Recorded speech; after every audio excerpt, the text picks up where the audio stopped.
That one day in Dublin, June 16, 1904, everything is happening. It's a very ordinary day, to quote Edna O'Brien again, a day when nothing and everything is happening. But in that day, Bloom goes to a funeral, and he goes to a maternity hospital to visit a woman friend who's in labor. So you have birth and death. He visits a whorehouse, and he visits a church. He visits a newspaper office where they're all quoting outstandingly hilarious examples of pompous political speeches. And he passes through the library where they're all discussing Shakespeare. Everything is going on at once in Ulysses, every aspect of human life. Bloom defecates in chapter 4, masturbates in chapter 12, and urinates in chapter 17. You know, everything that happens in an ordinary day. And according to Joyce's own descriptions, what was he trying to do with this text? Well, Joyce was not much given to explaining himself. He dropped hints. It seems to me one of Joyce's major motives consisted of trying to push realism to the point where it refutes itself. He'd read and been very heavily influenced by a lot of naturalistic writers, Zola, Thomas Hardy, and especially the plays of Henrik Ibsen. Ibsen, of course, gradually moved from naturalism to expressionism as his career went on. But Joyce felt that if he pushed realism far enough, it would collapse upon itself. The closest you can get to realism, it seems, in literature, is the style Joyce uses in most of Ulysses, which is the interior monologue. You're inside one person's head and you're perceiving the world as that person perceives it. Then you jump to somebody else's head, the style changes, and you're perceiving the same day from an entirely different perspective. So the closer you get to realism, the more you realize there is no reality, there are realities plural. In a sense, Ulysses destroys English literature, because the whole history of English literature is parodied in one part of Ulysses or another. T.S. Eliot said Ulysses demonstrates the futility of all styles. No matter what style you write in, you're not conveying reality, you're conveying a style. And so Joyce does parodies of the Mort Arthur, Dickens, Swift. The whole history of English literature is in Ulysses.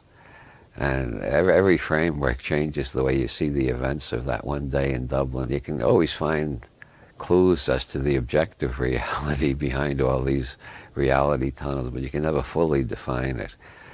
For instance, Bloom is carrying on a romantic correspondence with an unknown woman. He signs himself Henry Flower, and it's quite obvious he does not intend to meet this woman ever. He doesn't want to have a sexual affair.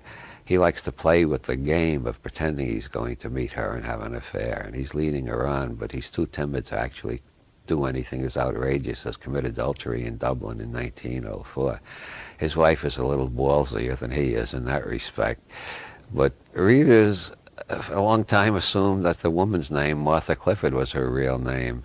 And then somebody raised the question, if Bloom is using a false name, could she be using a false name too? So there's been a big hunt among the female characters in Ulysses to pick out the most likely suspect to be the one that Bloom is corresponding with.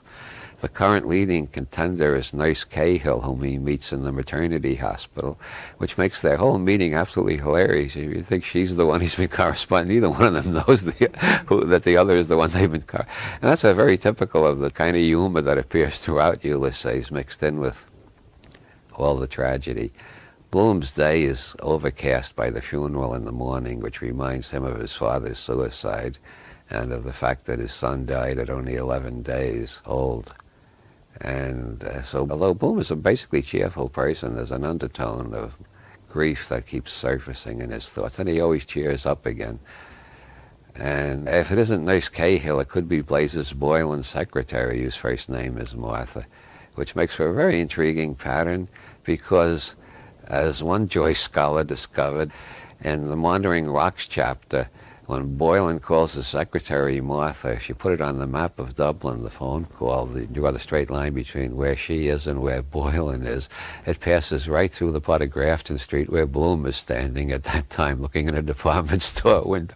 That is so much Joycean that I still suspect it's Boylan's secretary, which has another strange loop because If Boylan is having a real affair with Bloom's wife and Bloom is having a pretend affair with Boylan's secretary, it is another example of Joyce's general study of sexual nuttiness in Ireland.